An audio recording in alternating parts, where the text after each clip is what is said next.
පැය ගාණක් එක දිගට පාඩම් කරත් වැඩක් නෑ අපිට ඒ පාඩම් කරන දේවල් මතක හිටින්නේ නැත්තම්. ඉතින් අපි පාඩම් කරන හැම දේම මතක තියාගන්න නම් අපිට පාඩම් මතක තියාගන්න විවිධ ක්‍රම පාවිච්චි කරන්න වෙනවා. අද අපි බලමු පාඩම් කරන දේවල් මතක තියාගන්න ඇත්තටම අපිට ප්‍රයෝජනවත් වෙන ක්‍රම මොනවද කියලා. පාඩම් කරන්න ආස හිතෙන තැනක් හොයාගන්න. ඔයා පාඩම් කරන තැන ඇත්තටම ඔයා පාඩම් කරන දේවල් මතක හිටින්න බලපානවා. ඔයාට බාධාවල් අඩු නිශ්ශබ්ද තැනක් ඔයා පාඩම් කරන්න තෝරගන්න. ඒ වගේම ඔයා පාඩම් කරන තැනට හොඳ එළියක් තියෙන්නත් ඕනේ. පාඩම් කරන්න පටන් ගන්න කලින් ඔයාට අවශ්‍ය හැම දෙයක්ම ළඟට අරගෙන තියාගන්න. පාඩම් කරන පොත්, පෑන් පැන්සල්, වතුර බෝතලයක් වගේ දේවල්. ඔයා පාඩම් කරන තැන පිළිවෙලට පිරිසිදුව තියෙන එක ඔයා පාඩම් කරන දේවල් ලේසියෙන් මතක හිටින්න බලපාන. පාඩම් කරද්දී active learning methods පාවිච්චි කරන්න. අපි හැමෝම පාඩම් කරන ක්‍රම active learning සහ passive learning කියලා කොටස් දෙකකට බෙදන්න පුළුවන්. passive learning කියලා කියන්නේ පොත් කියවන එක, නෝට් ලියන එක, highlight කරන එක වගේ මනස අඩුවෙන් වෙහෙසෙන පාඩම් කරන ක්‍රම. active learning කියන්නේ ප්‍රශ්නවලට උත්තර ලියන එක, පාඩම් කරපු දේවල් සාකච්ඡා කරන එක, ඔයා ඉගෙනගත්තු දේ තව කෙනෙක්ට කියලා දෙන එක වගේ මනස වැඩියෙන් වෙහෙසෙන පාඩම් කරන ක්‍රම. active learning methods වලදී ඔයා කරන්නේ ඔයාගේ මොළයට දේවල් ඇතුළත් කරන එකට වඩා ඔයාගේ මොළය ඇතුළේ තියෙන දේවල් ඉක්මනින් එළියට ගන්න පුරුදු වෙන එක. විභාගයකදී ගොඩක් අයට ලකුණු අඩු වෙන්නේ යාලා කරුණු දන්නේ නැති නිසා නෙවෙයි. දන්න දේවල් පවා ඒ වෙලාවට මතක් කරගන්න බැරි වෙන නිසා. ඉතින් මේ active learning methods පාවිච්චි කරලා පාඩම් කරන එකත් ඔයාට පාඩම් කරන දේවල් හොඳින් මතක තියාගන්න ගොඩක් උදව් වෙනවා. පාඩම් කරන දේවල් කොටස් වලට වෙන් කරන්න. ඔයා එකපාර හැමදේම පාඩම් කරන්න උත්සාහ කරන්න එපා. ඔයා එක පාඩමක් පාඩම් කරනවා කියලා හිතන්නේ නැතුව ඒ පාඩමේ පාඩම් කරන අනුමාතෘකාව මොකද්ද? ඒ අනුමාතෘකාවේ මොන කොටසද පාඩම් කරන්නේත් කියලා හිතන්න. ඔයාගේ to do list එකේ ඒක පැහැදිලිව ලියාගන්න. එතකොට ඔයාට ඒ පාඩමේ කොටසට අදාළ දේවල් ටික ලේසියෙන් පාඩම් කරගන්න පුළුවන්. ඔයාට ඇත්තටම ප්‍රයෝජනවත් නෝට් ලියන ක්‍රමයක් හොයාගන්න. කෙනාගෙන් කෙනාට තමන් කැමති දේවල්, තමන්ට තේරුම් ගන්න පුළුවන් ප්‍රමාණය වගේ දේවල් වෙනස් වෙනවා. ඒක නිසා ඔයා ඇත්තටම ඔයාට ප්‍රයෝජනවත් නෝට් ලියන ක්‍රමයක් තෝරගන්න ඕනේ. මම ගොඩක් වෙලාවට නෝට් ලියන්න පාවිච්චි කරන්නේ outline method එක. outline method එක කියන්නේ bullet points පාවිච්චි කරලා නෝට් එක ලියන එක. මේකෙදී ඔයා ප්‍රධාන මාතෘකා එකම ස්ටයිල් එකටත් අනුමාතෘකා එකම ස්ටයිල් එකටත් ලියන්න ඕනේ.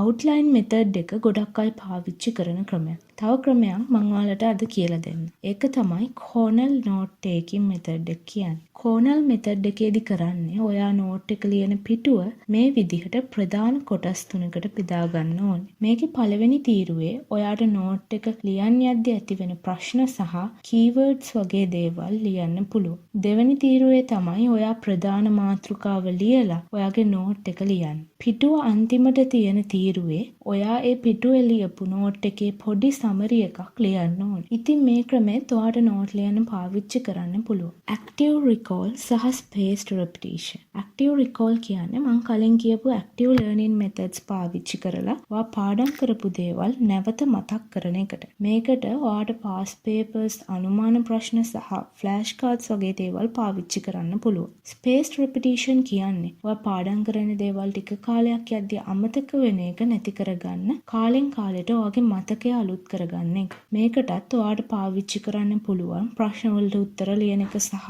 ෆ්ලෑෂ් කාඩ්ස් වගේ දේවල්. හැබැයි ඔයා කාලෙන් කාලෙට නෝට් එක බැලුවා කියලා ඔයාට මතක හිටින්නේ නැහැ. ඒකට ඔයා කරන්න ඕනේ ඔයා අලුත් දෙයක් ඉගෙනගෙන දවසකට, සතියකට, මාසෙකට පස්සේ මේ දේවල් ප්‍රශ්න වලට උත්තර ලියලා නැවත මතක් කරගන්න එක. ඒ කියන්නේ ඔයා මුලින් ප්‍රශ්න වලට උත්තර ලියලා හරි වැරදි බලලා ඊට පස්සේ ඔයාගේ නෝට් එක බලන්න ඕනේ. නෝට් එක බලද්දී ඔයාට වැරදුණු කොටස් වලට වැඩි අවධානයක් දීලා ඒ ටික පාඩම් කරගන්න. ඔයා පාඩම් කරපු දේවල් තව කෙනෙක්ට කියලා දෙන්න. ඔයාට පුළුවන් ඔයා පාඩම් කරපු දේවල් යාළුවෙක්ට කියලා දෙන්න. ඔයාට යාළුවෙක්ට කියලා දෙන්න බැරි නම් ඔයාට පුළුවන් ඩෝල් කෙනෙක්ට හරි කියලා දෙන්න. නැත්නම් ඔයාට පුළුවන් ඔයා ටීචර් කෙනෙක් කියලා හිතින්ම අවාගෙන ළමයින්ට කියලා දෙනවා කියලා හිතාගෙන කියලා දෙන්න. ඔයා කියලා දෙනකොට අහන් ඉන්න අයට තේරෙන්න ඕනේ නිසා පුළුවන් තරම් සරල විදිහට කියලා දෙන්න උත්සාහ කරන්න. එතකොට ඔයා කියලා දීපු දේවල් නිකන්ම ඔයාට මතක හිටියි. ඔයා මේ ක්‍රමේ තාම පාවිච්චි කරලා නැත්තම් අනිවාර්යෙන් try කරලා බලන්න මේ ක්‍රමේ කොච්චර effectiveද කියලා ඔයාට තේරෙයි. ඔයාගේ ලයිෆ් ස්ටයිල් එක.